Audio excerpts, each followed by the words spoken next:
Bom dia, tudo bem? Bem-vindos ao Museu do Futebol. A gente está aqui no nosso último dia do simpósio, que está fazendo em conjunto com o Ludopédia.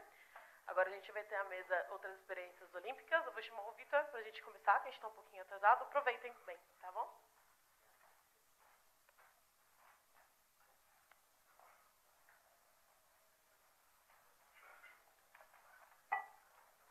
Bom dia, eu queria chamar aqui o Wagner e o Giancarlo para a gente dar início à mesa, por favor.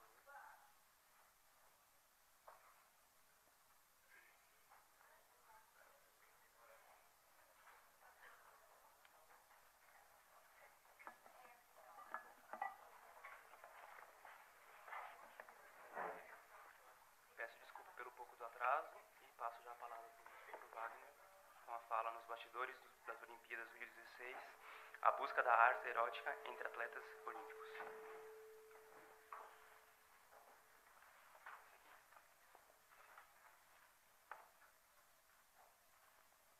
Bom dia a todas e todos. Tá, obrigado.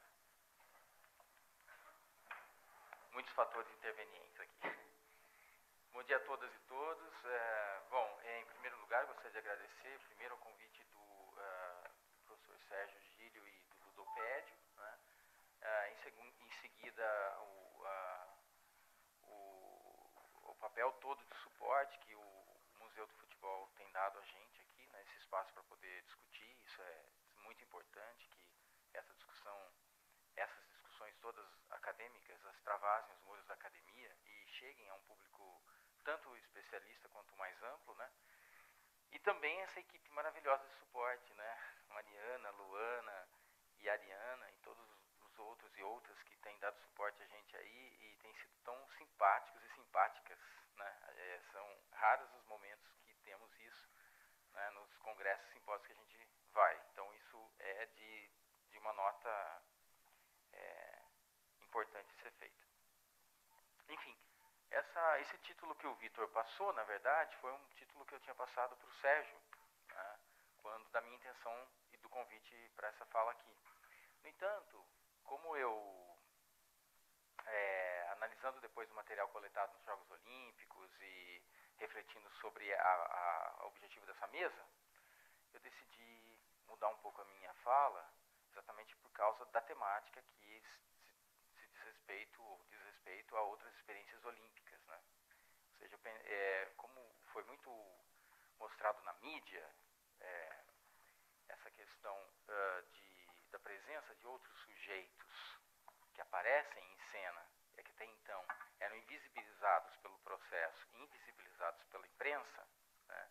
Eu acho que era digno de nota, né, que eu falasse alguma coisa sobre isso, que continua, obviamente, que corrobora com as minhas pesquisas, né, e que seria muito interessante trazer isso. A semelhança do que nós vimos ontem, na verdade, né? Ontem, por exemplo, durante todo esse evento aqui, foram trazidas experiências ou também falas que se coadunavam com as pesquisas em vigência dos pesquisadores e pesquisadoras, mas que tinham a ver com os Jogos Olímpicos. Então eu tentei fazer isso um pouco e trago para vocês aqui um pouco dessa minha discussão.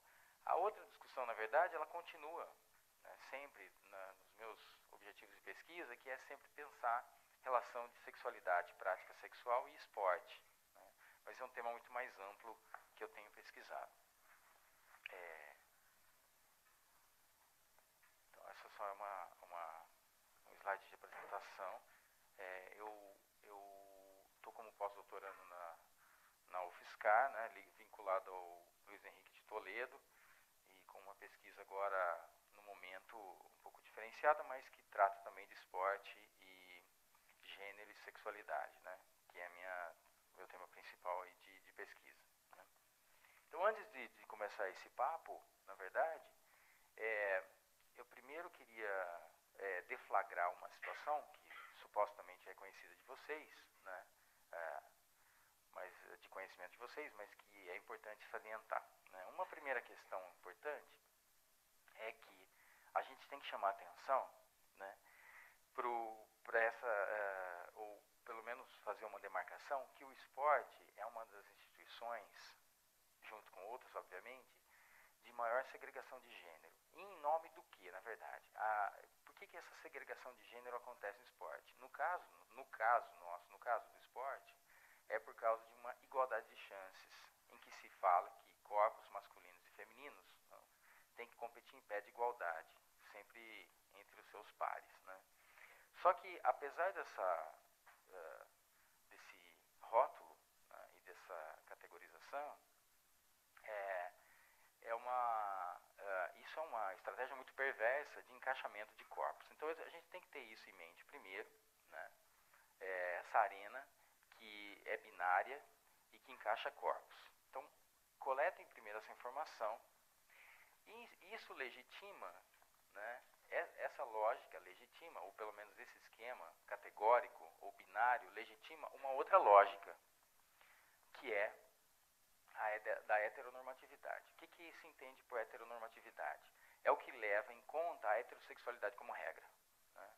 Ou seja, essa estética é a única estética dominante e possível dentro daquela lógica de encaixamento binário de corpos nas categorias masculina e feminina em prol da competição de igualdade de chances. Então a minha ideia é exatamente, ou o que eu venho desenvolvendo, é exatamente quebrar um pouco o entendimento disso.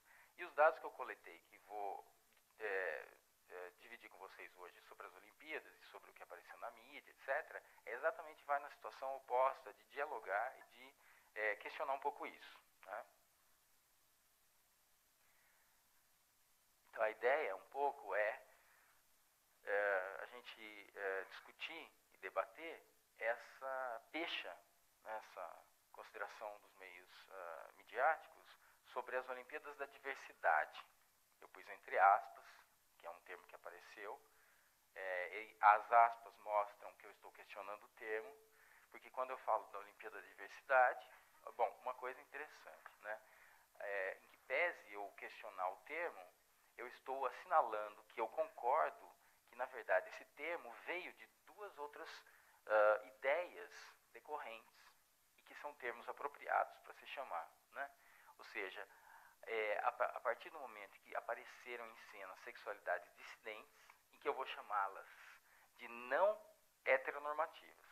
Aí vocês podem levantar a mão e perguntar assim, bom, mas professor, mas por que não chamar de, por exemplo, a atleta lá bissexual, né, do Brasil, o outro atleta que se designa ou que se considera gay, né, a outra que fala que é lésbica e tal, por que não a outra que é bissexual, né, tem uma atleta bissexual, outra lésbica, outro gay e tal, por que não falar sobre essas orientações sexuais específicas? Por que você está chamando de não heteronormativo? Porque nesse primeiro momento é importante que a gente coloque esses sujeitos que apareceram fora, né, das considerações dessa matriz heterossexual como regra, que eu acabei de mostrar para vocês, que legitima a heteronormatividade. Num segundo momento, mais para frente, mais para o futuro, a gente pode talvez pensar como que isso vai nesse caminhar aí das lógicas analíticas em relação a esses sujeitos dentro da arena esportiva, né, dentro dos espaços esportivos. Mas no primeiro momento eu prefiro colocar todo mundo no mesmo balaio de gato, dizendo o seguinte: esses sujeitos se anunciaram diferente do que a massa, digamos assim, e eles estão se colocando num espaço ou num lugar não heteronormativo. Então isso, digamos que é um guarda-chuva para considerar esses sujeitos. Eu acho que é mais produtivo pensar dessa forma. Então, para observar ou para analisar essa pecha dada pela imprensa de Olimpíadas da Diversidade, que é uma coisa que eu vou questionar, exatamente, o que está subjacente à minha fala, eu preciso lidar com essas sexualidades dissidentes. Eu preciso levá-las em conta, né? Só trazendo alguns exemplos que vocês viram aí na imprensa.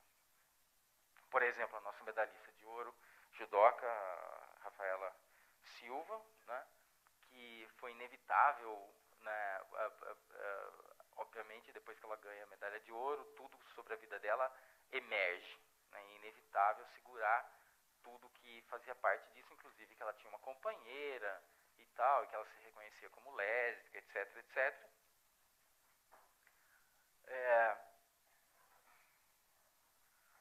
Esse pedido de casamento, dentre os vários que aconteceram, inclusive de casais heterossexuais, mas eu estou selecionando esse do Tom Bosworth, que pediu namorada em casamento na praia de Ipanema, né? É um britânico da marcha atlética, né? Que se considera gay, que se considera homossexual.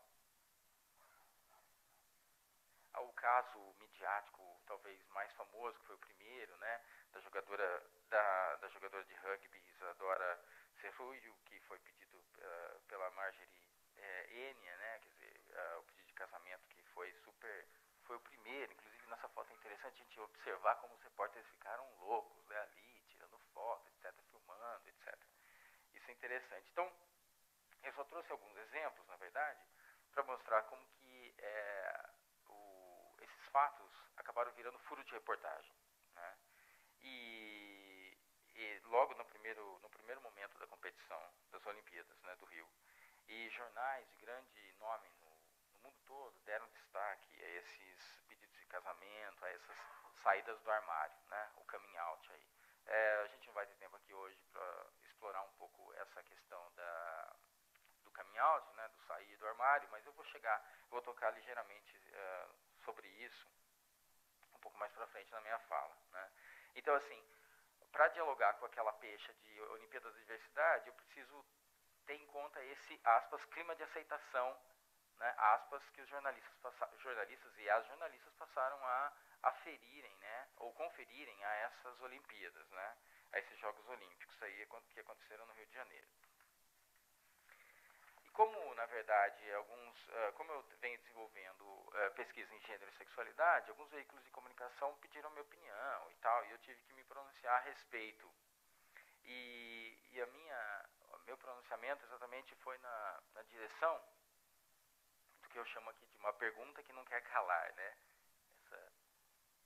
Os Jogos Olímpicos vão ser assim nas próximas edições, né? Quer dizer, todo mundo no frigir dos ovos, né? A repórter da Isto É que me ligou, da Folha de São Paulo, de uma TV local, não sei nem de onde que era aquela TV, que nunca tinha ouvido falar e tal, queriam saber, vão ser assim nas próximas edições? Quer dizer, né, uma menina chegou até a fazer uma projeção para mim no telefone, falou assim, não, professor, veja bem, se apareceram tantos em Pequim, a gente não ficou sabendo depois, tantos né, que eram conhecidos, 10 em Pequim, maioria mulheres, do gênero feminino, 22, 23, né, há uma divergência com relação ao número de atletas fora do armário em Londres, agora 53, né, que foi o número que se chegou, né. Será que, então, provavelmente em Tóquio nós vamos ter mais de 100. Né? Falei, calma, vamos lá, né? Pode ser que sim, pode ser que não, depende das coisas como vão ser daqui para frente, mas eu acho que a questão não é essa, a questão não é essa, a questão é outra, acho que é um pouco mais embaixo, né? Assim, é um pouco mais profunda a coisa, por isso que eu vou tentar trabalhar isso com vocês aqui hoje. A minha preocupação é que essa surpresa é muito mais do ineditismo do fato que apareceu e muito menos do que significaria ou do que significa isso no ambiente esportivo. E eu tendo desenvolvido pesquisas em ambientes específicos de jogos e competições para atletas LGBT, né, eu digo para vocês que, essa é um pouco a lógica da minha argumentação, que essa aceitação ela é superficial no primeiro momento. Né? Ela vai ser assim durante muito tempo, porque a real ocupação do espaço não é permitida por parte de quem está no esporte e de quem também olha para esse esporte. É um pouco essa a argumentação que eu vou seguir com vocês aqui. Então essa pergunta ela vai perdurar durante muito tempo ainda. Né? E a gente só vai conseguir saber isso observando, obviamente aqui os historiadores me ajudam, né, com o tempo. Essa ideia de você se distanciar do tempo presente, né, para você ter uma maior clareza sobre os fatos. Né. Talvez aqui umas 5, 6 edições olímpicas a gente, né, possa observar como que esse fenômeno está e como que ele se colocou. Uma coisa importante é que, obviamente, as Olimpíadas ocorridas no Rio de Janeiro trouxeram essa temática à tona. Né? E quando eu comecei minha pesquisa lá, em 2006, que eu estava chamando a atenção, inclusive em 2006 eu participei de uma conferência que eu falei, de uma pequena reuniãozinha, um simpósiozinho, em que eu falei sobre sexualidade da pessoa com deficiência visual, né? Eu estava chamando a atenção, eu estava trabalhando com pessoas com deficiência, eu estava militando e trabalhando no esporte em relação a essas pessoas, e principalmente com deficiência visual. E quando eu falei sobre sexualidade e tal, na verdade causou um distúrbio na plateia, que pensava em tudo, eu pensava que eu fosse falar de tudo, né, menos de sexualidade dos deficientes visuais, né? E quando eu comecei a falar que sexualidade era uma questão a ser discutida dentro do esporte, seja ele esporte convencional ou não convencional, e nesse sentido o esporte LGBT, o esporte para pessoas com deficiência estão no mesmo balaio de gato, digamos assim, quando você fala de sexualidade e esporte, é um tema importante a ser discutido, né? Não só de uma questão de pedagogia dos corpos, né, mas sim de perceber o controle sobre eles, né, e do controle que se exerce sobre essa sexualidade e sobre o sexo desse sujeito. Daqui a pouco a gente vai discutir mais isso também, dessa linearidade que se faz entre corpo, identidade de gênero e desejo, né, sexo biológico, identidade de gênero e desejo. Enfim, e uma coisa importante que a gente tem que pensar é assim, onde que o Rio se localiza nessa discussão toda do ponto de vista histórico, né? A gente teve aí os Jogos Olímpicos de Inverno de Sochi em 2014, em que uma coisa muito naquele momento bastante conservadora e muito ruim para o esporte, né, e para a consideração de corpos não normativos, né, que foi o posicionamento do governo russo em relação ao que eles chamaram de lei anti-gay ou anti-propaganda gay, né, que na verdade caçava pessoas, né, ou que se propunha a caçar pessoas acusadas de espalhar o que eles chamavam de propaganda de relações sexuais não tradicionais, né. E então, em tempos que vivemos, né, não saiu aqui, mas tudo bem, em tempos que a gente vive de cuidado com os direitos humanos de minorias sociais e sexuais, então esse tipo de posicionamento obviamente causou um certo estardalhaço, né, e também uma criação de grupos pró e contra, etc, posicionamento de atletas pró e contra, etc. A Isebaeva foi e falou, não, sexualidade não tem nada a ver com o campo esportivo e tal, não sei o quê. É sempre assim, na verdade, porque essa ideia de, não, a sexualidade não faz parte. O atleta ou a atleta tem que performatizar aquilo que se espera dele ou dela, e sexualidade não faz parte. Essa questão da uma espécie de neutralidade sobre a sexualidade, né, do corpo, quando na verdade não dá para desvencilhar, né. Não sei se vocês observaram, só um parênteses, aquela garota que falou sobre a menstruação, né, para um repórter durante os jogos, falou assim, não, menstruei, não sei o que tal. Então aquilo foi considerado absurdo, não, mas como assim absurdo? Os corpos biologicamente femininos não menstruam, né, quer dizer, então são questões polêmicas, quando se também fala sobre sexualidade, que as pessoas em geral decidem excluir das considerações, né. Uma coisa importante, quando a gente fala de armário da sexualidade, né, é que tem toda uma discussão sobre isso, e uma das coisas que tem que ser pontuadas é que os atletas em geral, e a literatura já deu conta disso, eles só saem do armário, os e as atletas, mas em geral a literatura é bem enfática em relação aos homens, né, os corpos do gênero masculino, que se identificam com o gênero masculino, que eles só saem do armário quando ou terminaram a sua carreira esportiva, né, estão se aposentando, consideram a missão cumprida, aspas nessa missão cumprida, né, e daí, portanto, estão livres para adotar uma postura mais, digamos, pedagógica em relação à sua própria sexualidade e sexualidade no esporte, né. Em geral, tem aqueles discursos, não, agora eu sou contra a homofobia, né, e tal, né.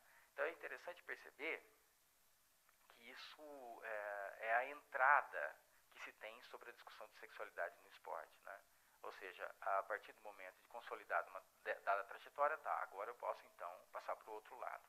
O que eu tenho observado e o que eu tenho chamado a atenção, em geral quando eu me posiciono, é que tem alguma geração nova agora, de atletas novos, né, talvez inaugurada, essa geração inaugurada com a fala do Matthew Mitchell, aquele saltador australiano, que em 2008 já foi para Pequim, dizendo assim, né, quando os repórteres perguntavam, você é gay? Né, ele falou, isso não é questão, isso não é questão, eu já estou indo para as Olimpíadas, armário não existe para mim, né? Então, o que eu acho que é interessante perceber nessa nova geração e que eu acho que tem que ser investigado é exatamente isso. A não existência do armário ou a negação em relação a esse armário. Isso dá talvez o pulo do gato ou o mote para a gente considerar como será daqui para frente essa questão da sexualidade no esporte, né? Isso eu acho que é um ponto interessantíssimo de pesquisa. Não só ele, não. Tem o Tom Daley, que é um garoto saltador lá também, que teve até uma polêmica sobre ele, porque ele não medalhou aqui no Rio de Janeiro. E alguns jornais britânicos disseram assim, bom, se ele se tornou gay, ou se ele se anunciou gay para competir, né, para tentar alguma vantagem e não conseguiu essa vantagem porque não se reverteu em medalha, e agora? Né? E ele se posicionou dizendo o seguinte, agora nada. Tipo, eu falei que eu era gay, eu falei que tinha um namorado, eu falei que ia competir, fui competir, não consegui, enfim, não conseguiria ou conseguiria de qualquer outra forma. Então não significa também que por uma ineficiência ou por uma ineficácia do resultado não esperado, que isso vai mudar, né? Essa orientação sexual vai mudar. Então,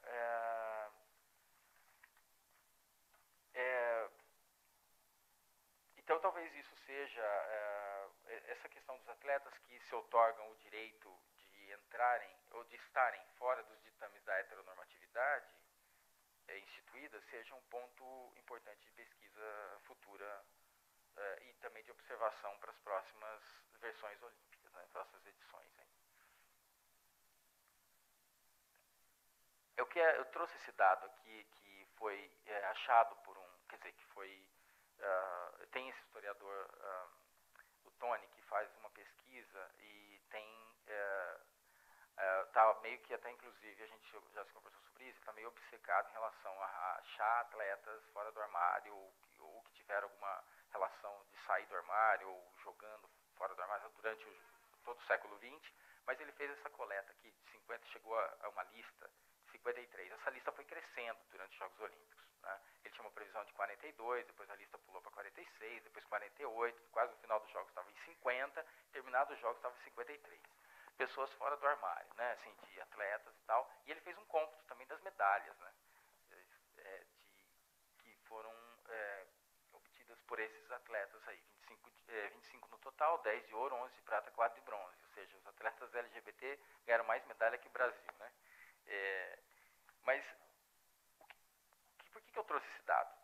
Ele não é só ilustrativo, né? Ele é também significativo de que agora as federações e as associações que trabalham, e são muitas, viu gente, que trabalham com o esporte LGBT, vão ficar de olho, exatamente porque isso é uma bandeira de visibilidade, né, para eles. Né. Então vão ficar de olho sobre esses resultados, sobre essas participações no universo olímpico convencional.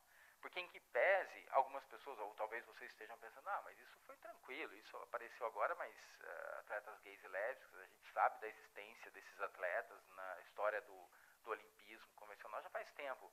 Em que pese a gente talvez tenha essa apreensão, até então isso não tinha emergido, na verdade, estava submerso. Né? Com essa enunciação e com esse posicionamento político, né, isso traz toda uma consequência aí, inclusive coloca em questão, em jogo, os mais de 30 anos, daqui a pouco quase 40 anos, de organização dos Gay Olympic Games, que são as Olimpíadas especificamente realizadas por atletas e para atletas LGBT. E vocês, não sei se vocês conhecem esse fenômeno ou não achem que esse fenômeno é um joguinho escolar qualquer que junta meia dúzia de atletas, não. Né? As edições todas na história desses jogos, os mais de 30 anos, são edições maiores do que as edições olímpicas. São mega eventos em número de participantes, que congregam 12 mil, 14 mil, 16 mil atletas por edição a cada 4 anos. Tá? Então, esse dado é muito importante, porque daqui para frente vai ser perscrutado e observado isso durante as próximas edições olímpicas. Né?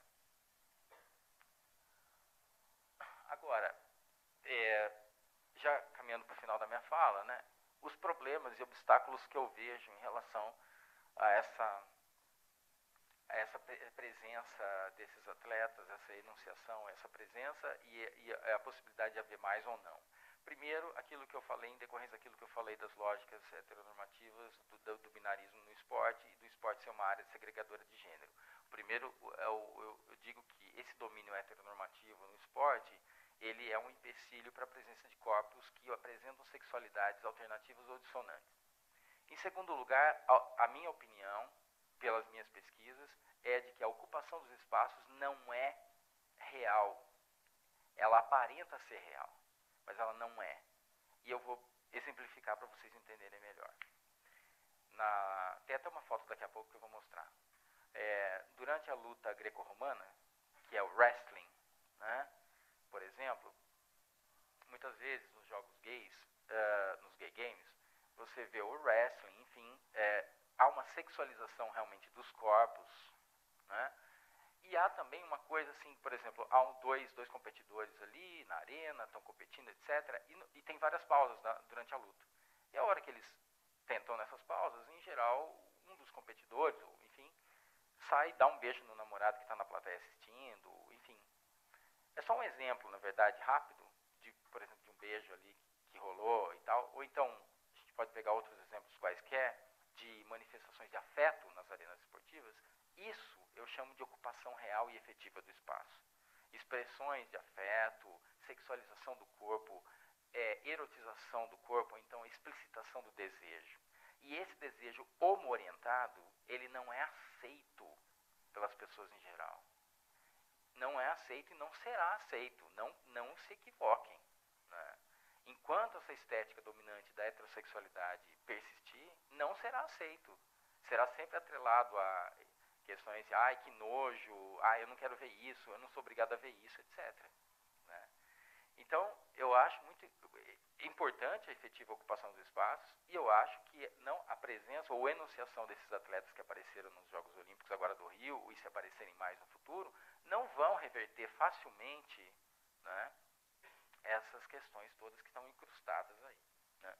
A expectativa sobre corpos, daqui a pouco eu passo umas fotos para vocês verem como que a imprensa tratou isso e como que nós também, olhando para os Jogos do Rio, tratamos isso. Corpos que estão fora do que a gente considera corpos atléticos e corpos olímpicos. Né? Corpos, por exemplo, obesos, corpos de negros, né? Os corpos dos refugiados, os corpos desses próprios atletas LGBT aqui.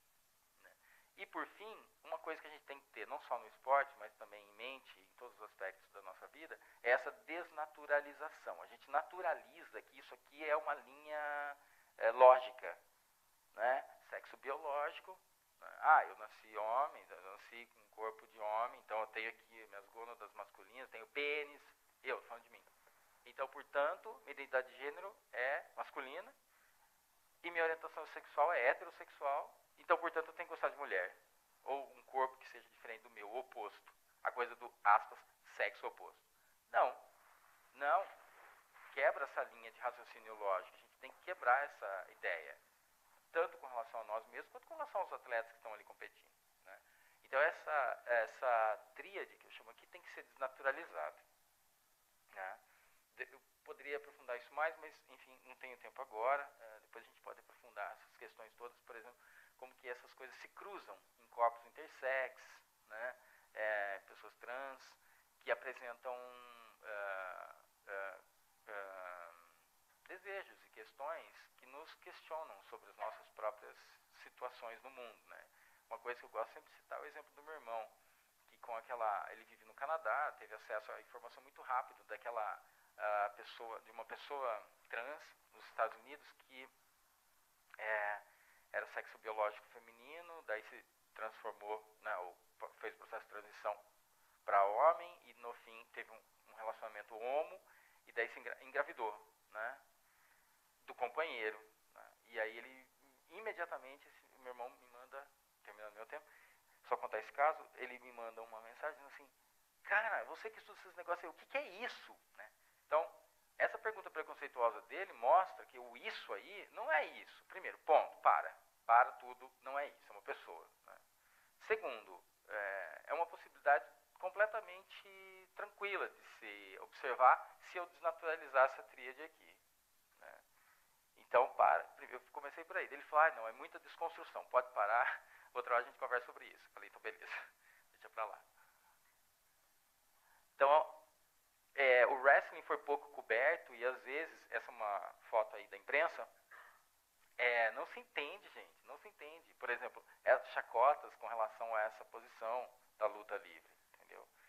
É uma posição válida, uma posição da luta, quer dizer, e aí os locutores esportivos da ESPN, os jornalistas, enfim, estavam fazendo brincadeiras com esse tipo de coisa e outras posições, quer dizer, criaram memes na internet com relação a isso, no Facebook e tal, quer dizer, é ridículo isso, porque não se entende exatamente, não só a questão do gesto atlético, como também a questão da dança dos corpos ali naquele momento. Né? Isso legitima o meu argumento de que assim, as pessoas não estão preparadas para esses corpos que fogem dessa ideia do corpo atlético, do corpo olímpico, etc. A goleira de Angola do handball. Né? Aqui eu trouxe duas chamadas do jornal relacionadas à ginasta mexicana, que estava um pouquinho acima do peso, né? E do nadador também acima do peso. Né? Então, quer dizer, todo mundo está acostumado com os Phelps da vida, né? com as ginastas esguias, magras e tal. Então, quer dizer, não só a mídia, mas também nós não estamos preparados para esses corpos dissonantes. Né?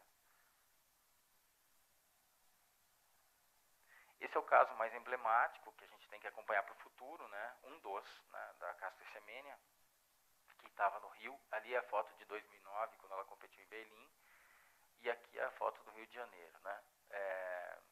Eu não sei até que ponto ela se reconhece lésbica para fugir da pecha de intersex, né? Mesmo porque oficialmente não apareceu nenhum corpo intersex na Olimpíada do Rio, né? Mas apareceram bissexuais, lésbicas, etc. Ela tem relacionamento com uma companheira, né? Com a parceira dela e tal. E é uma coisa interessante para a gente observar para o futuro. Isso entra numa outra discussão sobre pós-corpo, sobre os limites do doping, o que é doping exatamente, doping químico, doping genético, porque a questão da presença de testosterona acima do considerado normal, né? Enfim, isso é uma coisa interessante. Ela só pôde competir, na verdade, por causa de uma ação contra da Dutty Chand, de uma indiana também corredora, que entrou contra a IAAF, né, a Federação Internacional de Atletismo Amador. Né? E isso vence ano que vem. Então vamos ver como é que fica a situação desses corpos trans nos Jogos Olímpicos, por exemplo, e outros eventos, tipo os mundiais. Isso aqui só para vocês, não sei se vocês souberam do caso, eu não vou contar, mas assim, ela foi questionada com relação à sexualidade dela, e ela foi meio que forçada a assumir uma identidade de gênero feminina logo depois do campeonato de 2009, que aconteceu em Berlim. A mãe dela mostrando o que saiu no jornal, né, que é essa coisa que ela tinha que provar que não era um homem, não era um garoto. Isso é extremamente agressivo. Né.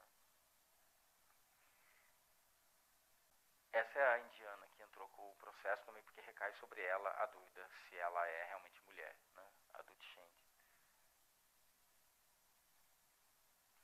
Então, já terminando, já estourei meu tempo, seria interessante um dia que no esporte a gente tivesse, né, corpos que desafiassem essas normas de gênero, corpos que causassem as fissuras no binarismo, como eu expliquei no início, esse binarismo masculino e feminino, e que, portanto, se eles desafiaram e se eles desafiam, eles postulam, né, um novo modelo esportivo que temos que considerar, não baseado em categoria masculina e feminina, né, corpos que questionam a hierarquia masculinista. Eu tive pouco tempo aqui para falar sobre essa dominação hierárquica do masculino sobre outros corpos, não só sobre corpos femininos, como também sobre corpos outros, né, os próprios corpos masculinos, né, essa questão mesmo do que vocês podem analisar, a gente pode explorar depois do futebol feminino e do futebol masculino, né, essa questão de hierarquia e como que isso aconteceu durante os Jogos do Rio.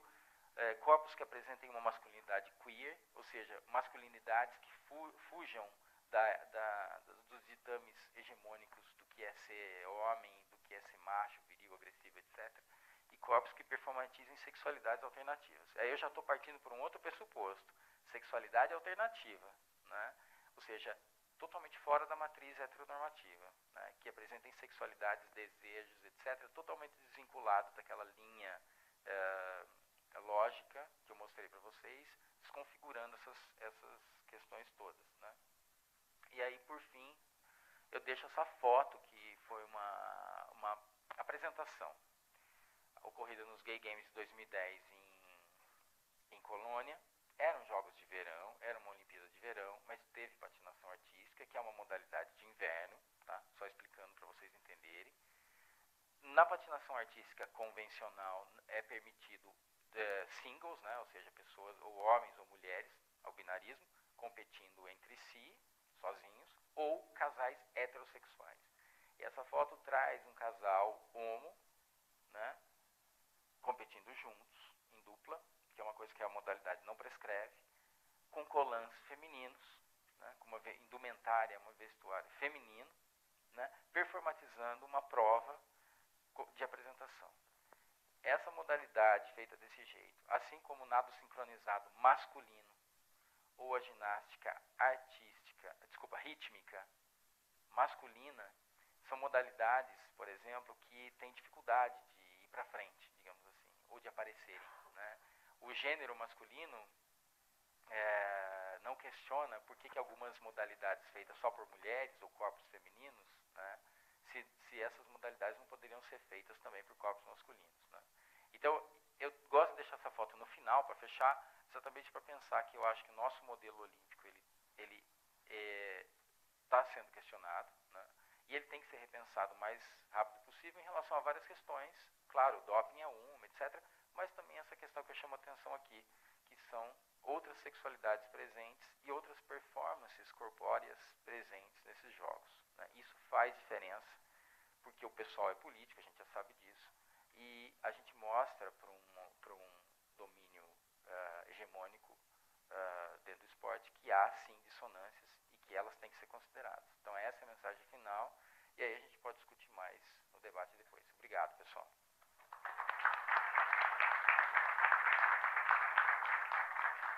Obrigado, Wagner.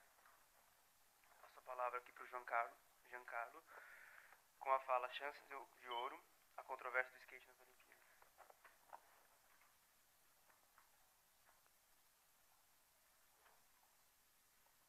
Bom dia a todas, bom dia a todos. Eu sou o Giancarlo Machado, eu sou doutorando em Antropologia pela USP, pesquisador vinculado ao Núcleo de Antropologia Urbana e também ao Lubens, né, que é um grupo de pesquisa focado em modalidades lúdicas e práticas esportivas, entre outras coisas. Eu gostaria de agradecer ao Museu de Futebol, ao pessoal do Ludopédio pelo convite. É uma satisfação estar aqui no Museu do Futebol para falar sobre skate, né, e compartilhar com vocês também um pouco das pesquisas que eu venho desenvolvendo, né. Há anos eu pesquiso a prática do skate, né, comecei lá na iniciação científica, passando pelo mestrado e agora no doutorado, né, e no momento meu foco de análise são as implicações em torno das apropriações que os skatistas fazem da cidade, né. Eu tenho me debruçado sobre as várias dimensões, né, dessa prática, sobretudo o seu viés citadino, né, sobre os impactos que o skate traz na paisagem urbana e também em certas políticas públicas. Enfim, eu tenho analisado, né, diversos agenciamentos que os skatistas fazem, as suas mobilizações, as suas táticas, né, as artimanhas, diante de certas estratégias de cooptação dessa prática, né. No entanto, o meu objetivo aqui hoje é abordar menos esse lado citadino do skate, né, mas me deter sobre essas controvérsias em torno do seu enquadramento enquanto esporte, né, e ver o que isso reverbera no caso olímpico, né, que é algo mais recente. E antes de tudo, só para fazer uma breve contextualização, é preciso considerar que o skate, né, num âmbito acadêmico, ele é encarado como parte de um fenômeno esportivo abrangente que tem sido categorizado analiticamente de diversas maneiras. Que maneiras são essas?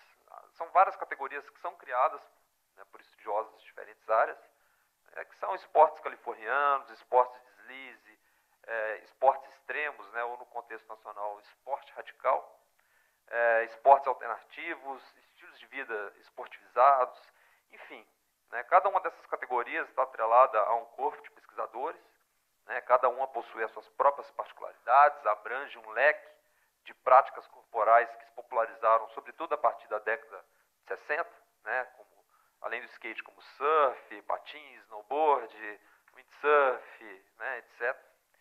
Eu acho muito interessante o enfoque, né, as potencialidades dessas categorias, bem como o pressuposto dos autores que trabalham com as mesmas. Né. Mas, no meu caso pessoal, da minha pesquisa, né, para fins metodológicos, eu não me filio a nenhuma delas, né, nenhuma dessas análises. E o motivo, para mim, é um tanto claro. Porque, embora essas categorias reconheçam os múltiplos sentidos do skate e de outras práticas, né, similares, todas elas ainda a situam nos limites de um esporte. Né. E já o trabalho que eu venho desenvolvendo, que tem um viés etnográfico, focado no trabalho de campo, nessa coleta de dados junto aos skatistas, todo esse trabalho trata com muita cautela esse enquadramento, né, já que os próprios skatistas muitas vezes renunciam ou remodelam essa noção do skate enquanto esporte. Né. Então, nem todo skatista considera aquilo que faz na chave esportiva, enquanto um esporte. Né. Aliás, essa pergunta, o skate pode ser considerado um esporte? Né, é algo que gera muita polêmica entre eles. Né. E assim como em outros universos, entre os skatistas há uma busca, né, incessante por uma essência. Né. Qual que é o verdadeiro skate? Então, a todo momento eles estão se debatendo, né, buscando o que é mais verdadeiro em relação à prática. Essa perspectiva é essencializante. Eu tive a chance de entrevistar um skatista profissional brasileiro chamado Klaus Boms, né, que é um dos principais profissionais do país, né. Ele é patrocinado por uma marca multinacional muito reconhecida no âmbito esportivo, né, a marca Adidas. Né. Então, eu queria saber a opinião dele sobre esse enquadramento do skate. Né. E eu pensei que ele se portaria como uma espécie de atleta. E ele então se pronunciou da seguinte forma. Né. O skate, né, fala do Klaus, o skate tem algumas características que você encontra em outros esportes. Mas eu não me considero um atleta. Eu não tenho nenhuma prática de atleta. O skate tem tantas características, de tantas coisas misturadas, que não é vantagem a gente tentar categorizar o skate como uma coisa só. Ele é o que você quiser definir. Então, está lá aquele objeto e você usa da sua maneira. E eu não vou falar o que está certo e o que está errado. E é bom que o skate seja incategorizável, né? Porque assim vira uma coisa mais profunda. Cada um tem que pensar sobre aquilo e sentir algo daquilo e transformar no que quer que seja. Né? Eu considero que essa foi uma das melhores definições sobre o skate que eu já ouvi. Né? É uma definição que não define. Né? Pelo contrário, ela coloca em xeque eventuais formas reificadas dessa prática. E dessa maneira, a minha intenção não é restringir o skate a esse domínio específico, né? Como já mencionado, domínio esportivo, ou explicações a priorísticas que tentam estabilizar seus tantos sentidos heterogêneos categorias transcendentes. Né? Por exemplo, considerar os skatistas como parte de uma tribo urbana. É mais um termo criado pela mídia para enquadrar essa sociabilidade que se dão entre eles.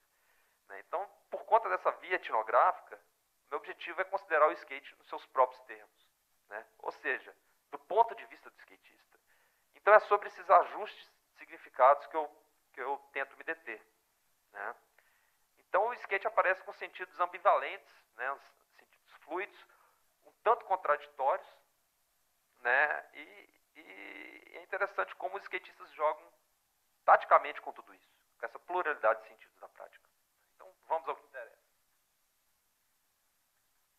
Aqui é uma propaganda que foi publicada na mídia do skate há mais de uma década atrás, e nela está escrito: último lugar no ranking brasileiro profissional. A imagem está um pouco distorcida, mas aqui é o último lugar no ranking brasileiro profissional.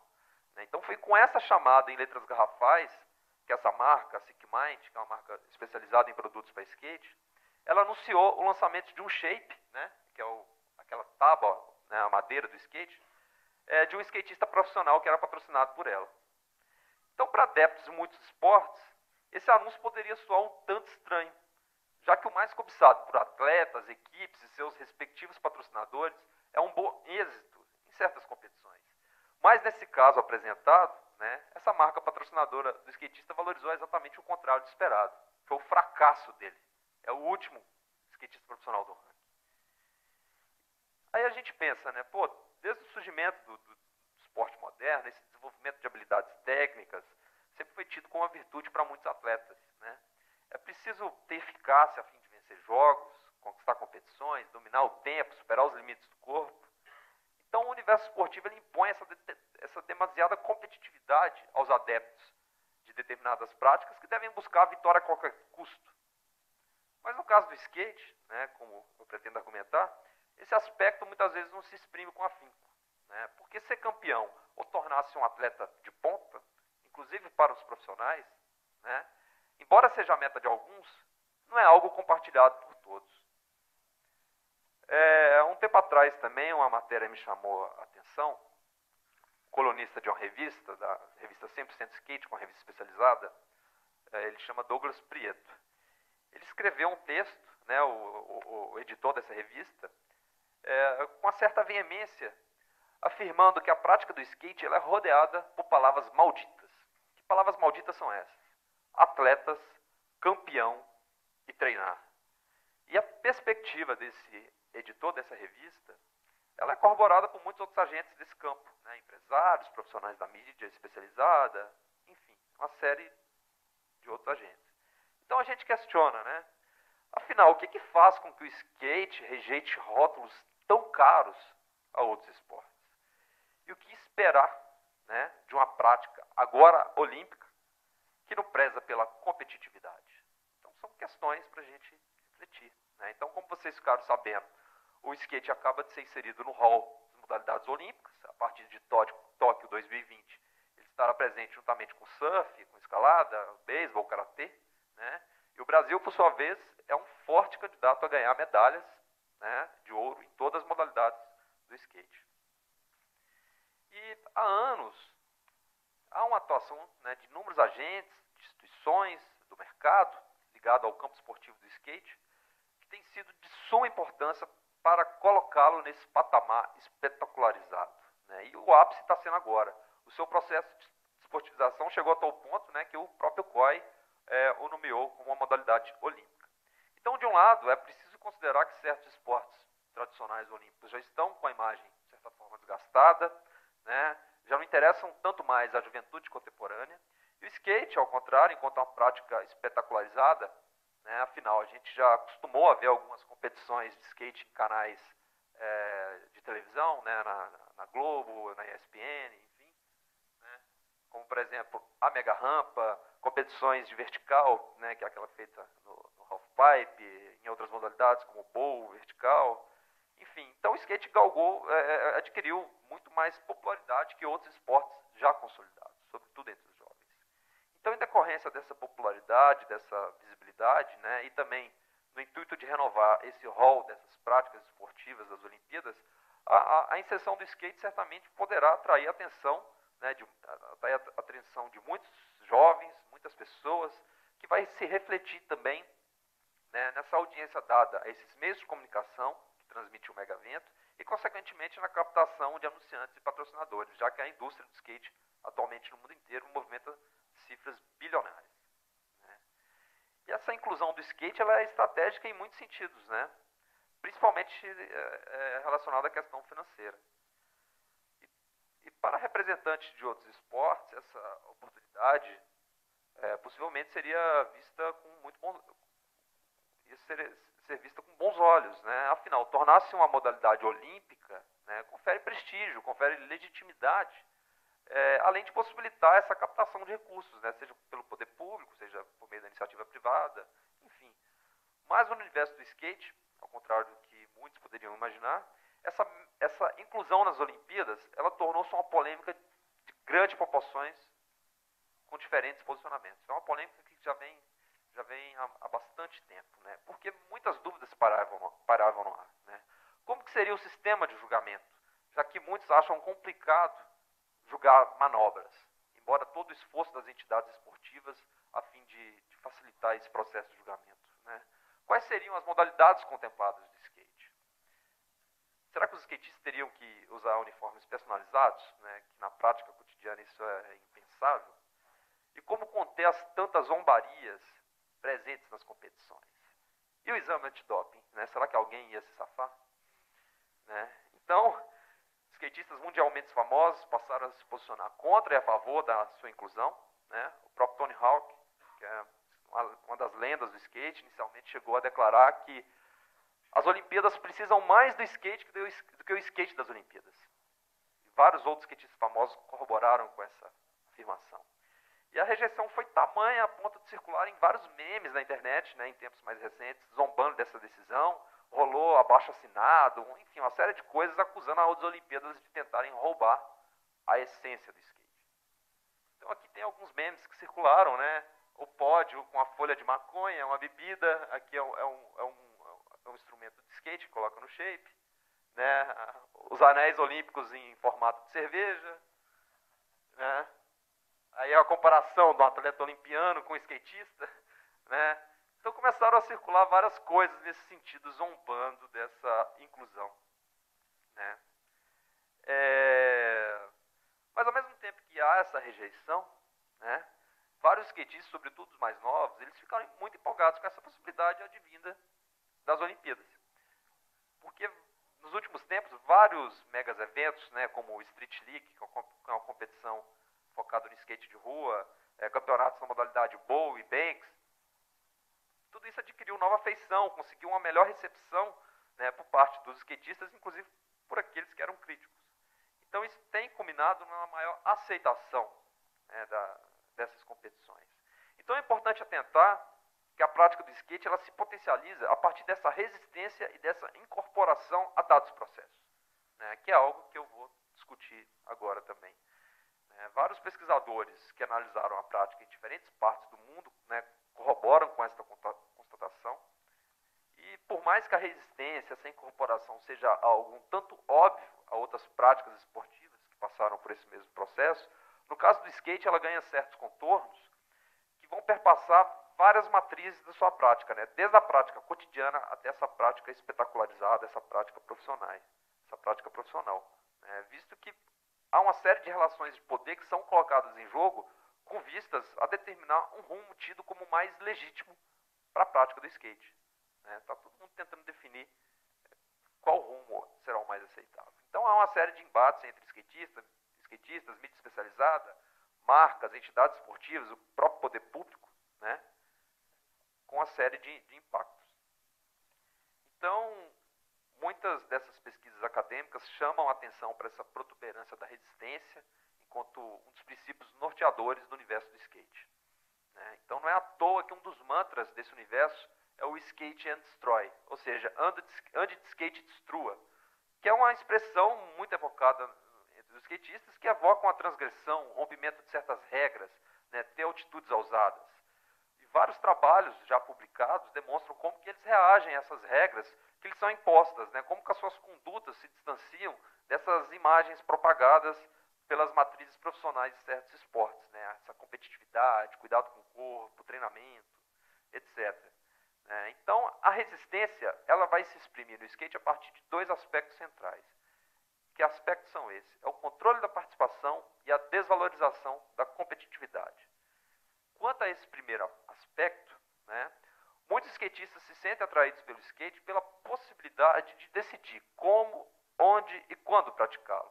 Então, há uma certa falta de formalidade que lhes permite uma relativa liberdade para expressar seus próprios gostos, suas próprias preferências, né, ao contrário do que ocorre no domínio de outros esportes, onde essa imposição de normas, né, é considerada muito mais estrita. E um bom exemplo é a prática do skate nas ruas. São Paulo deve ser a cidade do mundo que deve ter mais pistas de skate, né? Muitas pistas aqui. Inclusive, dezenas, ou não sei se já passou de 100 pistas construídas pelo poder público. No entanto, mesmo com tantas pistas de skate, eles continuam andando nas ruas, né? E a prática do skate nas ruas, ela se dá não é por conta da falta de pistas, da falta de espaços apropriados, mas por conta das experiências citadinas que ocorrem nas ruas. Então não é à toa que ser da rua, que andar de skate nas ruas é muito mais valorizado. É muito mais valorizado. A própria mídia do skate, se você pega as revistas, os vídeos, a maioria das imagens é de skate na rua. São pouquíssimas fotos de skate em pistas. Então demonstra essa resistência a essa disciplinarização da prática, essa contenção deles em espaços delimitados de antemão. E outro aspecto a ser assinalado é que algumas atividades competitivas, aqui está uma foto de skate na rua, né, um skatista na Praça Roosevelt, né, que é um dos picos mais tradicionais da cidade de São Paulo, cheio de polêmicas também. Né. E outro aspecto importante para ser assinalado é em relação à competição. Né. Muitas atitudes competitivas são vistas com certo desdém, com uma certa jocosidade por parte dos skatistas. Quem aí já teve a possibilidade de frequentar campeonatos amadores ou até mesmo campeonato profissional de skate, possivelmente já testemunhou diversos tipos de condutas que subvertem propositalmente as regras que são impostas pelos organizadores do campeonato, pelas entidades esportivas, enfim, né, tudo aquilo que eles tentam regulamentar. E essa competitividade, geralmente ela é rechaçada em prol de uma intensa sociabilidade de outros tipos de comportamentos que são firmados entre aqueles que, em tese, deveriam ser oponentes. Né? Então, esse papo é muito corriqueiro entre os skatistas. Aqui não tem rivalidade, aqui todo mundo torce para todo mundo. Né? Então, o campeonato de skate parece uma festa. Né? Rola muita música, bebida, em muitos casos a competição é apenas um pretexto, né, para esse encontro.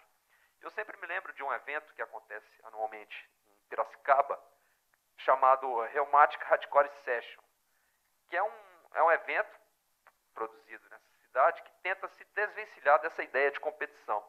Skatistas de diferentes categorias, diferentes idades, homens, mulheres, né, dividem a pista ao mesmo tempo, inclusive profissionais renomados. Né? No entanto, essa competição não tem um vencedor, todo mundo é vencedor. Né? Não tem essa questão de, vou estabelecer primeiro, segundo, terceiro colocado. Não, todo mundo ganha premiação, todo mundo, né, tem a sua chance. Enquanto acontece a sessão de skate, né, vários skatistas andando com latas de cerveja na mão, fazendo churrasco na beira da pista, aí ficam várias bandas de punk, de hardcore tocando na beirada, né, e viram uma festa. Inclusive, numa das últimas edições, para mostrar essa certa transgressão, eles colocaram um caixão de cabeça para baixo, que servia como obstáculo, né, e esse caixão homenageava um skatista que havia falecido. Então essa aqui é a imagem, né, o caixão de cabeça para baixo, que era um obstáculo da pista, né, todo mundo lá reunido, e foi a maior algazarra tudo isso. Né.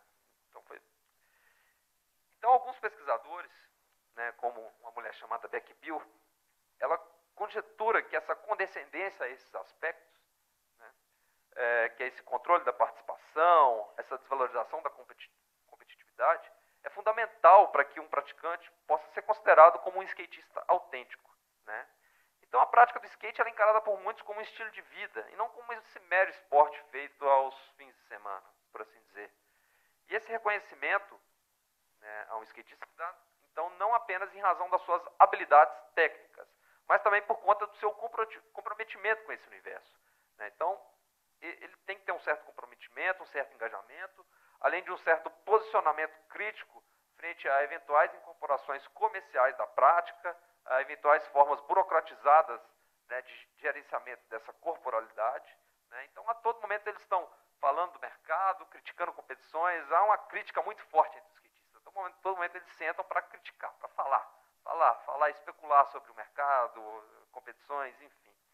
E aqueles que não demonstram essas atitudes, como os novos praticantes, por exemplo, né, que encaram o skate como uma espécie de prática da moda, um esporte da moda, muitas vezes eles são taxados de posers ou modinhas, né, visto que eles apenas agem de acordo com certas regras de conduta esperada por essas instituições esportivas, pelo mercado mais amplo, ou seja, às vezes se preocupam mais com o consumo, né, do que com as próprias experiências que o skate permite.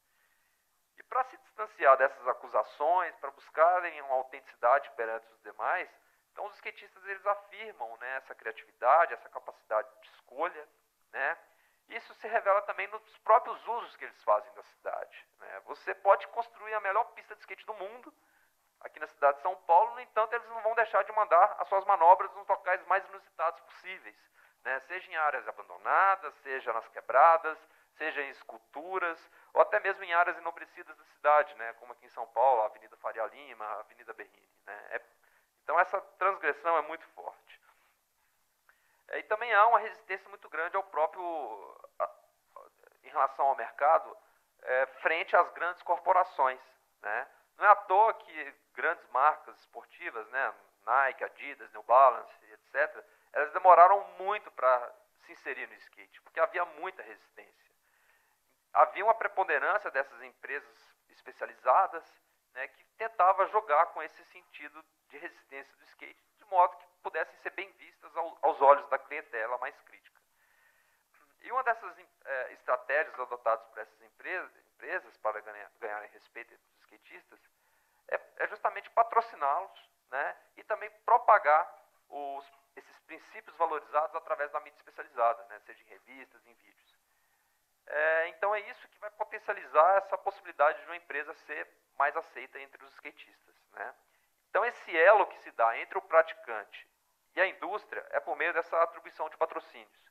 Então os skatistas são agraciados com roupas, tênis, equipamentos, ajuda de custos e também quando profissionais eles recebem um salário e entre outros benefícios. E em troca eles devem representar publicamente essas marcas, né? Ajudar na elaboração de seus produtos. E através dessa ajuda, desse agenciamento do skatista, né, a marca vai, de certa forma, divulgar ele, mas ele aproveita tudo isso para exprimir, através desses produtos da marca, traços da sua própria personalidade, daquilo que ele considera interessante. Um exemplo, né, são esses Pro Models, que são os modelos de shape, né, onde cada skatista tem a possibilidade de lançar o seu, com o seu nome, com a sua assinatura, né. Então, essas habilidades técnicas, obviamente, elas são importantes. É importante você ter um nível técnico bom, você ser um bom skatista. No entanto, elas não são fundamentais para o skatista ganhar destaque. Elas por si só não bastam. É preciso, né, como muito propagado nesse universo, ter atitude, estilo, se relacionar bem para você vender a sua imagem, né? Então não é à toa que eles estão a todo momento no Snapchat, Instagram, Facebook, essas coisas todas, para vender esse peixe deles, né, extrapola a própria dimensão esportiva. E tanto que nos Estados Unidos, para você ser considerado profissional, não é uma chancela da entidade esportiva que vai falar que você é skatista profissional.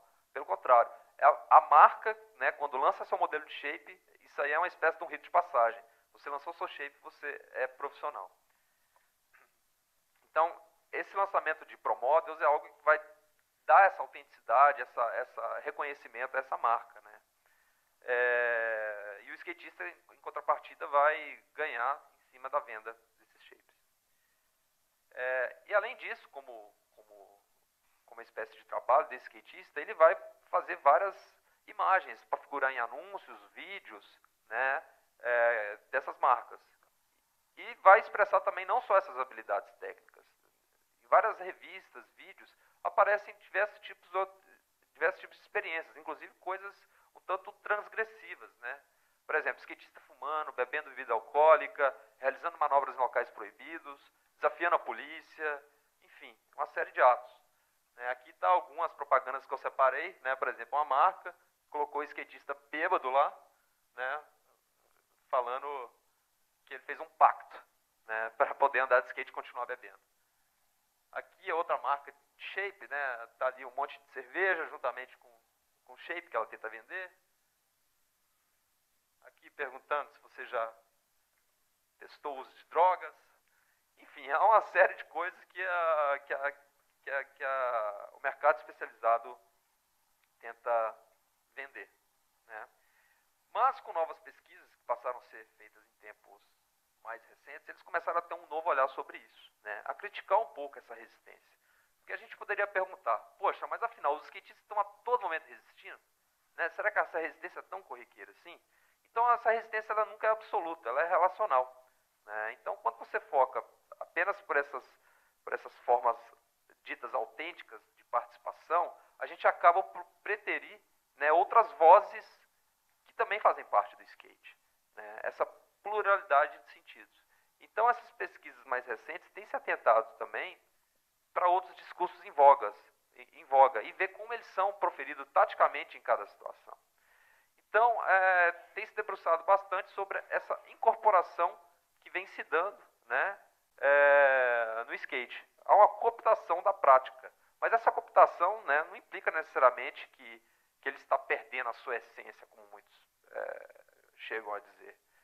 Né? Então, há múltiplas formas de cooptação, e um bom exemplo disso se deu a partir de meados dos anos 90, que é a institucionalização do skate como um esporte extremo, ou esporte radical, né, que se difundiu para caracterizar determinadas práticas como skate, surf, snowboard, patins, BMX, né, cujos princípios de ação se distanciam dessas práticas esportivas tradicionais.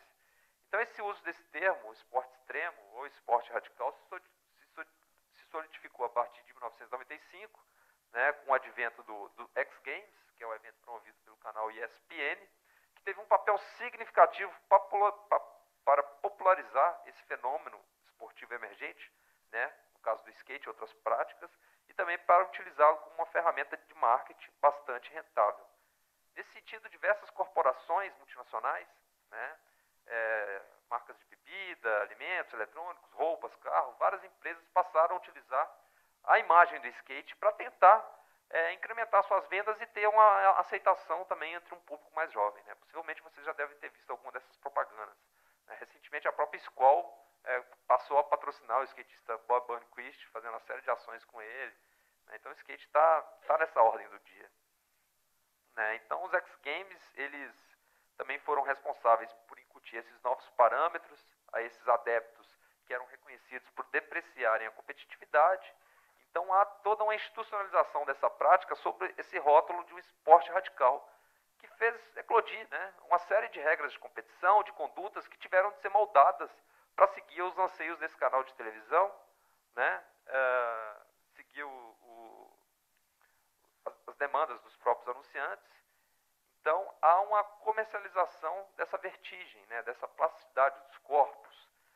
E é engraçado, porque no próprio universo do skate, esse termo esporte radical ele é muito repudiado.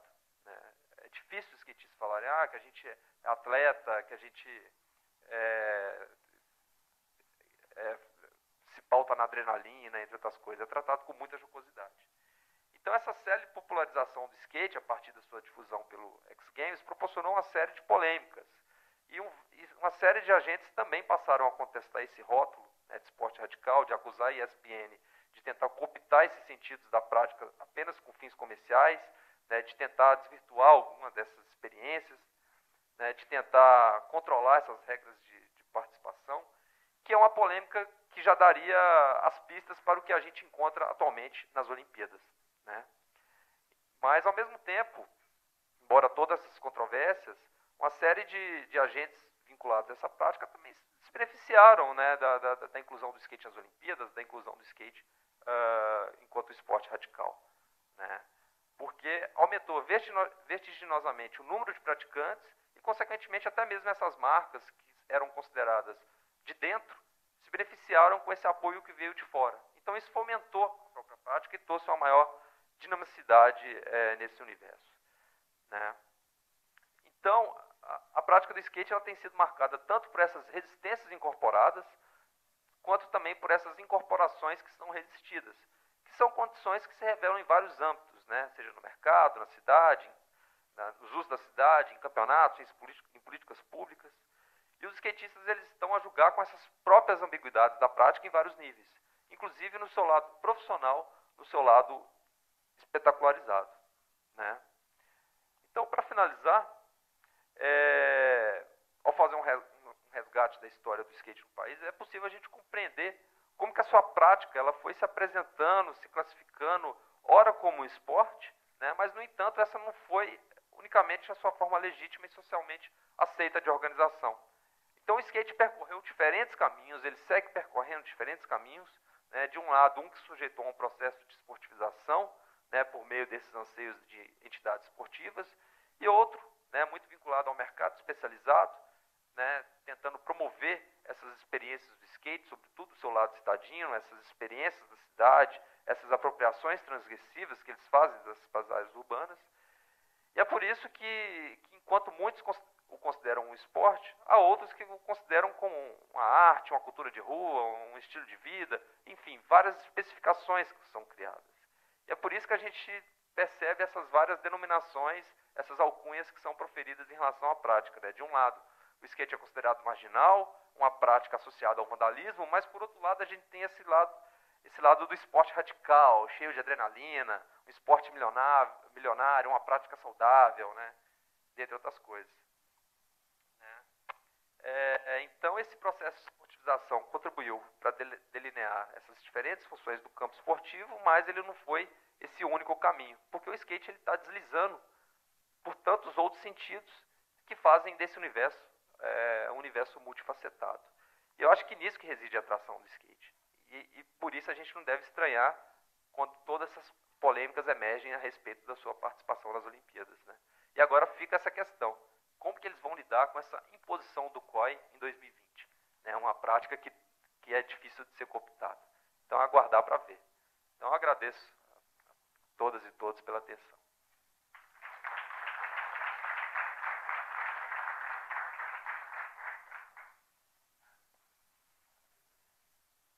Eu vou abrir para o debate, que é melhor, e daí, se sobrar um tempo, eu faço uns comentários.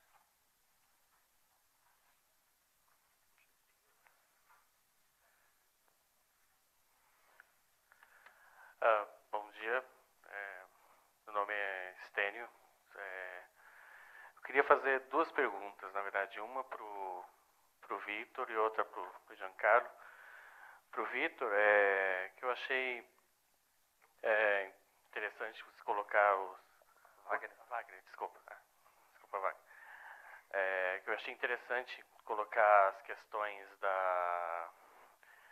dos corpos que não são, digamos assim, aceitos, principalmente pelo fato dos questionamentos se são, por exemplo, masculinos, femininos, ou seja, que saem desse binarismo, né? Se você viu alguma notícia recente que eu cheguei a ler, mas não me aprofundei muito, de uma proposta de aceitação de atletas trans nas próximas competições de atletismo. E possivelmente, inclusive, já para os próximos Jogos de Tóquio, né, considerando toda essa visibilidade que se deu à questão, principalmente nesses Jogos atuais do Rio, né. E para o Giancarlo, aí já falando por num outro revés, né, dessa questão de padronização e despadronização, se, por exemplo, a questão do skate está muito, né, premente tanto entre os próprios praticantes, né, como inclusive entre os atletas profissionais, se não se está esquecendo que talvez hajam pessoas que são apenas seguidoras do esporte ou da estética ou daquilo que é considerado marcas próprias do skate, né, como por exemplo as roupas, a música e o ambiente criado em torno das competições, né?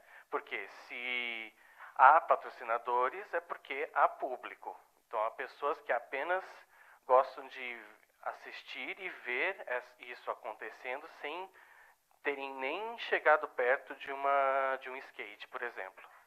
Então, acho que não é apenas a questão se, por exemplo, você fala que a própria Pro Model é uma forma, nos Estados Unidos, de se diferenciar quem é profissional de quem é mero praticante, então é porque, na verdade, há a terceira camada que acho que está sendo negligenciada nessas análises sobre o porquê do skate e outros esportes estarem sendo aceitos nas Olimpíadas, é porque há uma massa muito maior de pessoas que apenas querem ver isso e porque acham bonito, porque acham legal.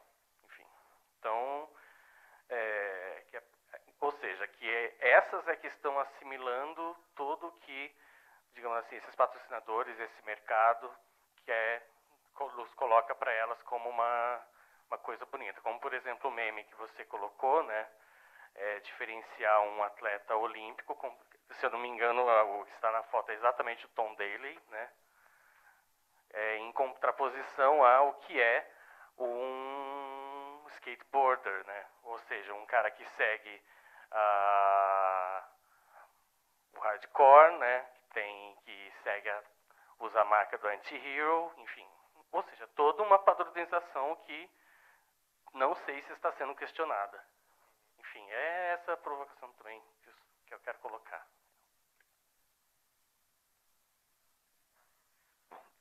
Bom, em primeiro lugar, cumprimentar o Wagner e o Giancarlo. Sempre muito legal ouvi-los, né, e acompanhar as reflexões de vocês.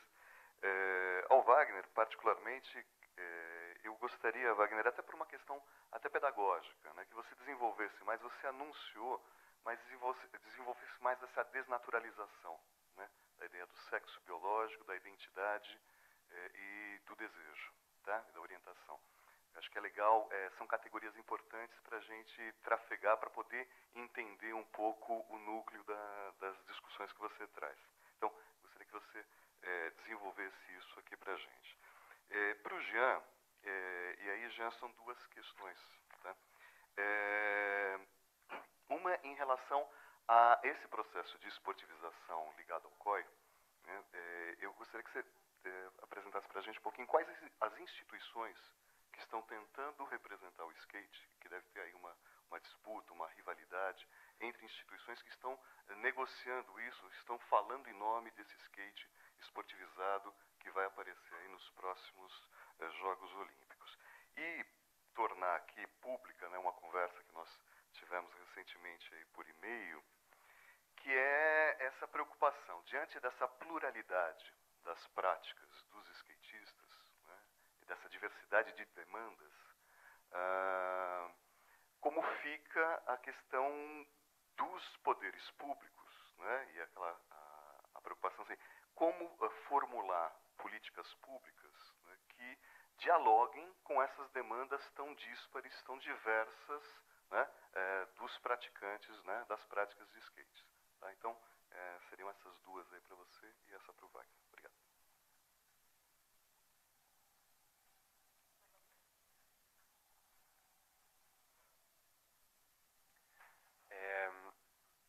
Para o Wagner, é uma observação interessante que você falou, que tem uma normatização dos corpos. Eu acho que isso é uma característica desses eventos, da Copa do Mundo e dos Jogos Olímpicos, né, que tem uma grande confederação internacional de esporte atrás e que se diz sem fins lucrativos, mas na verdade é uma empresa, e como empresa quer vender um produto e quer controlar esse produto. Então eles querem definir quem é o atleta, como deve ser esse corpo, qual é a estética, e na verdade isso, o que você descreveu, é uma questão profundamente política, né? Será que eu tenho o direito de me expressar de uma certa maneira? E nós observamos isso em várias maneiras, toda essa discussão sobre será que podemos mostrar cartazes fora tema ou não. Aí tem, o COI diz que esses jogos têm de ser do esporte e não podem ser políticos. Então, se você retira a questão dos corpos, retira a questão da política partidária, e no final, apesar que você diz que não é político, sempre é político, né? Porque acontecem, e a mídia gosta do pedido em casamento, coloca, e claro que isso foi também uma manifestação política. E a aceitação do status quo da política é uma questão política. E nem tanto uma questão para você, é muito mais um comentário que vai além daquilo que, assim, tá certo que você observa, mas vai além disso. E para o Giancarlo, uma pergunta, se você sabe como poderia ser essa prova, né? Suponho que deve ser uma halfpipe e aí fazer, não sei, parecido com ginástica ou com natação artística, que tem certas figuras que devem ser avaliadas. Suponho que isso, e não a velocidade. Mas talvez você pode explicar isso um pouco melhor.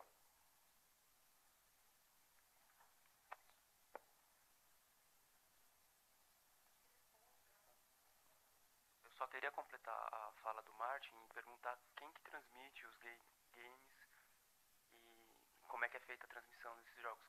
Pelo que você falou, parece ser um evento muito grande e com pouca repercussão, pelo menos até onde eu conheço. Tá, rapidinho então. Martin, é político, eu acho que é político.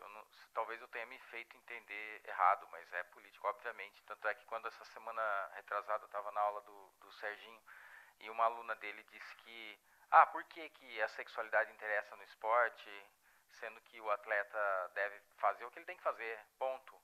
Aí eu disse, não, interessa porque é político. Exatamente a presença desse atleta que se diz gay ou lésbica ou bissexual, sei lá o que, ou então não heteronormativo de qualquer forma, ou sexualidade dissonante, alternativa, é importante porque exatamente mostra que a hegemonia está sendo fissurada ali naquele momento. Há uma fissura, ou seja, não é tão hegemônico e tão dominante o modelo quanto todo mundo pensa que é. Essa normatização, então, tem um furo aí, né? Mas sim, a questão está perfeita, exatamente. A questão é o que a gente viu ontem. Política e esporte se relacionam sempre, em várias instâncias aí, mais históricas, menos históricas, mais pessoais, menos pessoais, etc. E já respondendo ao Vitor, que tinha emendado a questão, dá para falar muito sobre isso, mas enfim, respondendo pontualmente, os jogos são invisíveis. E há também uma controvérsia, como o Giancarlo apontou que há no skate, há também uma controvérsia para as próprias pessoas que vão para os gay games. Grande parte que eu conversei, inclusive, querem que os jogos fiquem invisíveis. Não porque não querem se mostrar, ou porque não querem ser televisionados, nada disso, mas porque estão ali porque querem competir entre si, porque querem... Em geral, é esse o principal argumento, né? Eu fui tanto, aspas, né? Fala dos atletas e das atletas. Eu fui tão... sofri tanto preconceito quando eu queria jogar vôlei, ou quando eu corri, falavam que eu rebolava. Quando eu fui jogar rugby, falaram que rugby era um esporte para homem, que eu quero fazer isso aqui, não quero ter preconceito. Aqui eu posso fazer isso, posso rebolar, posso ou não, posso beijar meu namorado no entremeio da competição ou não, posso passar a mão na bunda do outro cara ou não, entendeu? E ninguém vai falar nada com relação a isso, então não me enche o saco. Então é por isso que eles querem ser invisíveis. Mas há uma transmissão sim. Todos os jogos que eu tive em 3 edições. Chicago, em 2006, Colônia em 2010 e Cleveland em 2014. Quando está nos Estados Unidos, há uma cobertura de uma mídia local, televisionada. E jornais chega a nível estadual. Pouca coisa em nível nacional, né? Quando está fora é mais difícil. A cobertura em Colônia, por exemplo, na Alemanha foi muito localizada ali no entorno da cidade, nas mídias locais da cidade, da regiãozinha ali e tal. Eu estava morando em Berlim na época e quando eu voltei para Berlim, tinha pedido para um amigo recolher os principais jornais e tal. E assim, quase nada saiu nos jornais. As pessoas que tinham televisão que eu perguntei, e aí, você viu alguma coisa sobre o gay game? Ninguém falou, não vi nada e tal. Então, quer dizer, não se, né, a coisa não vaza, né? Nos Estados Unidos, em 2006, eu vi um apelo muito grande de marcas, grandes marcas apoiando. A Coca-Cola deu dinheiro, a Xerox deu dinheiro, né, e estava no programa dos jogos que essas marcas estavam lá. Agora, não sei até que ponto também é interessante para essas marcas que seja feita um estardalhaço sobre isso, eu não sei. Né? Na verdade, talvez eles apoiem mais como no sentido de, não sei, ações pontuais e tal. Talvez aí nesse sentido vai na mesma direção do esporte paralímpico. Nem todas as empresas querem que a marca esteja atrelada a corpos não normativos, corpos deficientes. Enfim. O Estênio,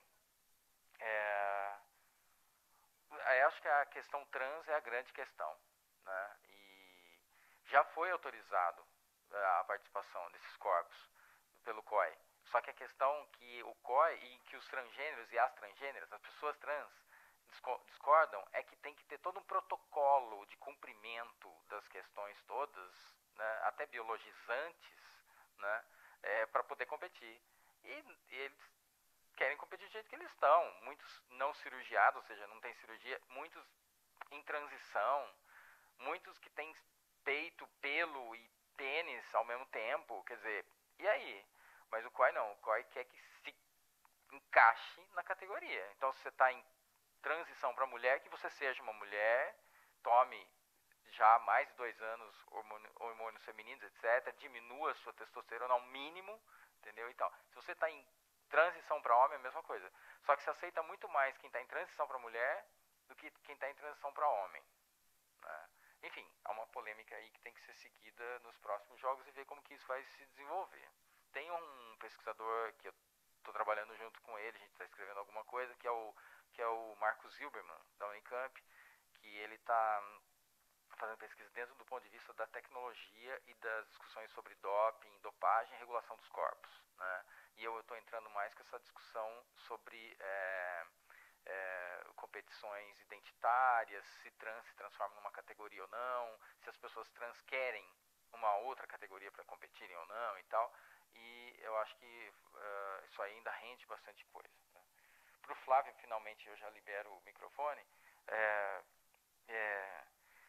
É importantíssimo o sexo biológico, essa desvinculação, né? Então, só rapidamente explicando a coisa do sexo biológico. Então, quando a criança nasce, né, ou mesmo antes de nascer, já tem uma designação. É homem ou mulher, menino ou menina, né? Então, o sexo biológico do macho e da fêmea, que se transforma nas identidades de gênero previamente assinaladas, né? Em geral, é masculino ou feminino, né? Em geral, essa ideia que carrega é que esses corpos, ou masculinos ou femininos, têm que ter desejo para o sexo oposto, então, portanto, as suas orientações sexuais já são dadas nesse momento também. Ou é heterossexual ou é homossexual, né? Também não pode fugir disso. Se qualquer outra dissonância ou divergência em relação ao homossexual ou heterossexual é considerado anômalo, né? É só pensar nos bissexuais, né? Tem aí uma vasta literatura que fala desse preconceito em relação aos bissexuais, ao não posicionamento. Bissexualidade não é um não posicionamento, não é um não posicionamento, é um posicionamento, né?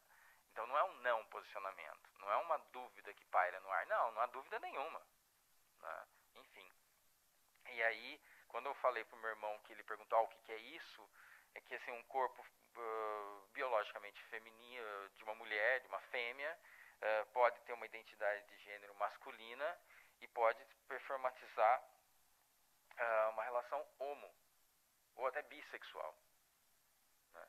Então é uma forma de você... Ou um corpo masculino que tem uma identidade de gênero masculina, mas tem uma relação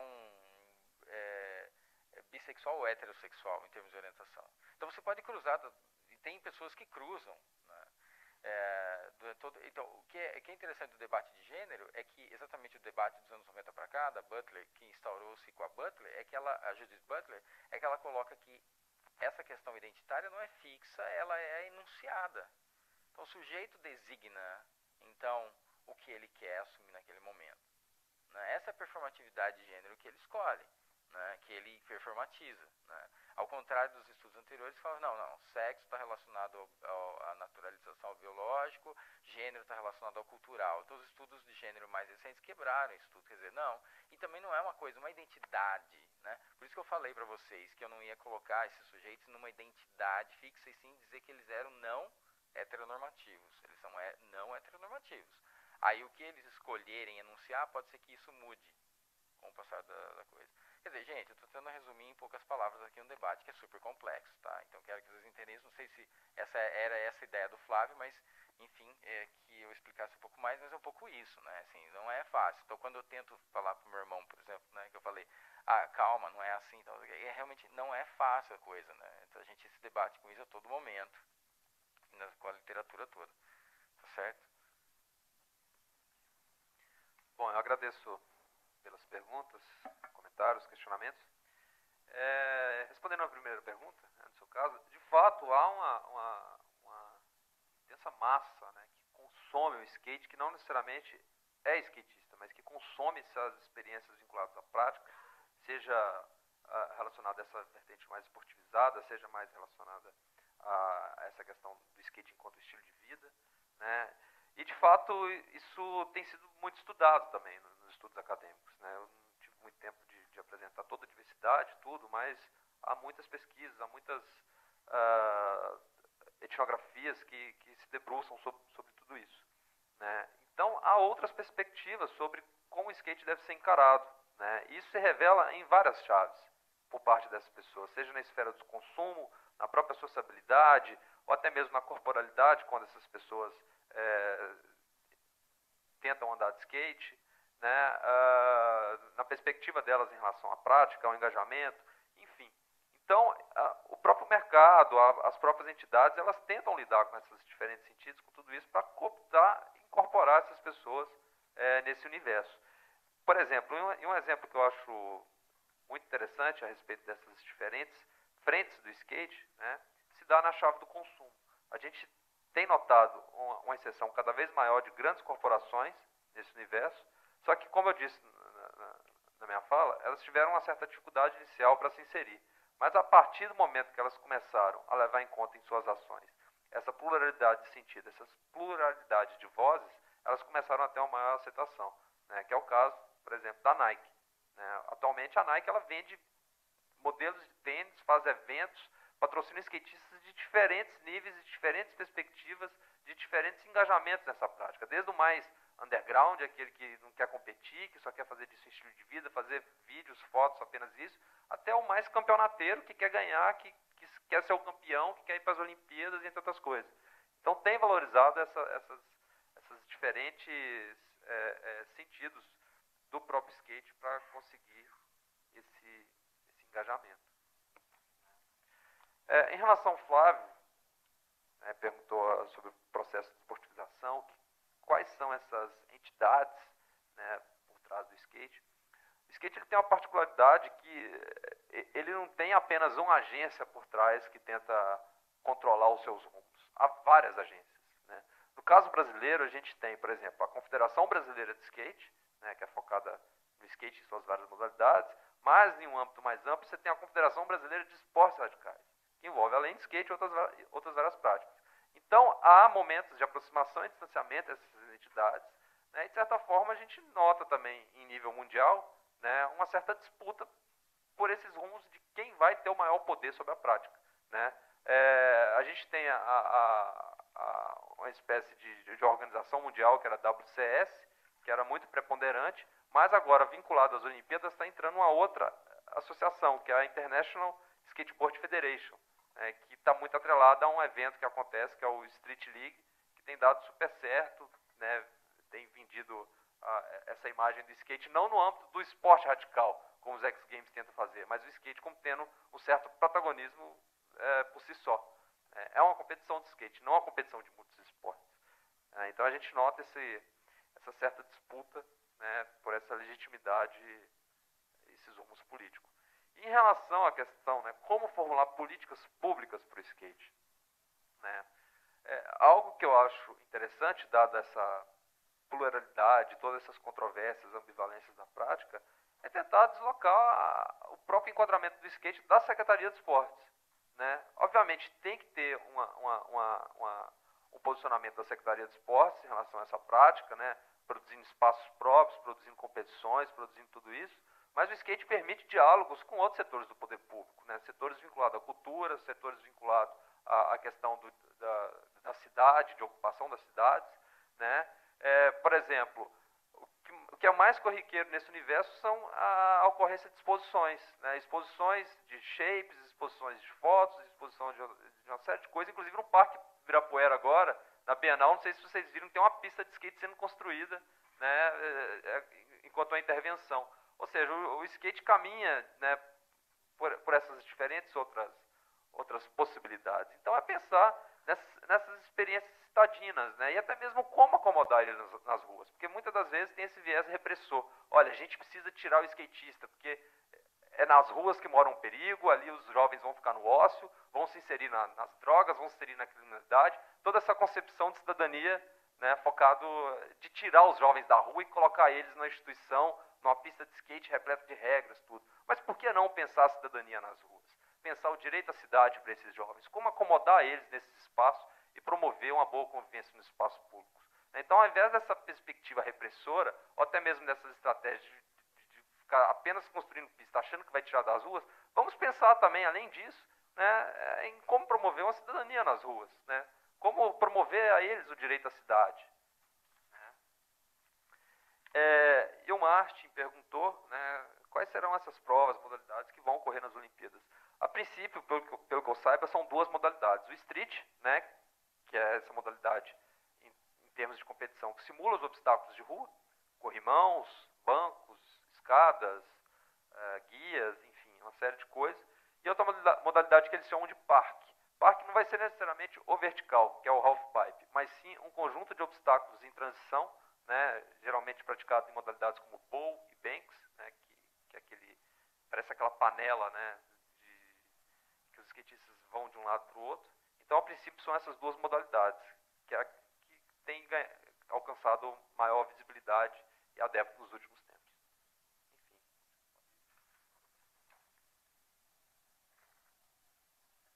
Enfim. Queria agradecer então, os participantes, Jean, Wagner, a mediação do Vitor. Então, dado o avanço no horário, quem tiver novas perguntas, nossos convidados não vão fugir, estão à disposição. Então, eu peço que a gente cumpra o nosso horário, 5 minutos, tem um café, e aí a gente volta para fazer a segunda mesa. Tá bom? Obrigada a todos. Uma salva de palmas.